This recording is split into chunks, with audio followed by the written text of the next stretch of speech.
Salut, c'est le Labo du Français. Likez, commentez, partagez. Merci.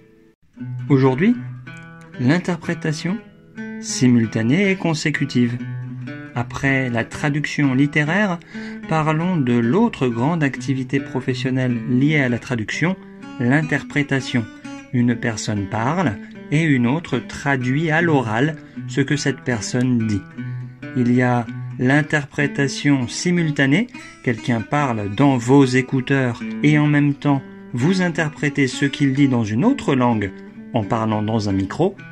Si cette personne fait un discours, généralement, elle vous donne en avance des notes ou idéalement le texte complet de son discours. Vous avez donc du temps pour vous préparer.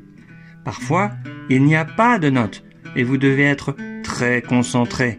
Vous travaillez en général par groupe de 2 interprètes parce qu'on ne peut pas rester très concentré pendant très longtemps. 15 ou 20 minutes, c'est déjà beaucoup. Alors les interprètes partenaires se remplacent toutes les 15 ou 20 minutes. L'interprète en simultané travaille sur le lieu du discours, dans une cabine, ou à distance, sur Internet, avec du matériel audio spécial.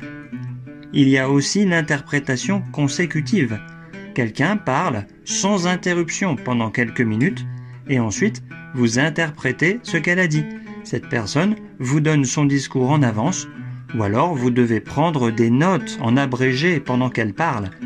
L'interprète en consécutif travaille généralement sur place, près de la personne dont il interprète les paroles.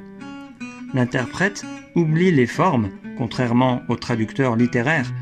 L'interprète n'a pas beaucoup de temps pour réfléchir à la forme la plus appropriée pour son interprétation.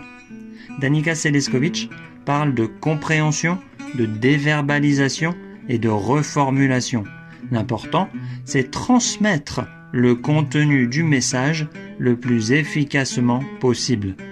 Vous qui écoutez ce podcast, entraînez-vous en interprétant ce podcast et tous les précédents dans votre langue. Je suis gentil, je laisse le texte de chaque podcast sur les réseaux sociaux. C'est tout pour cette fois. Likez, commentez, partagez. Merci encore, à la prochaine.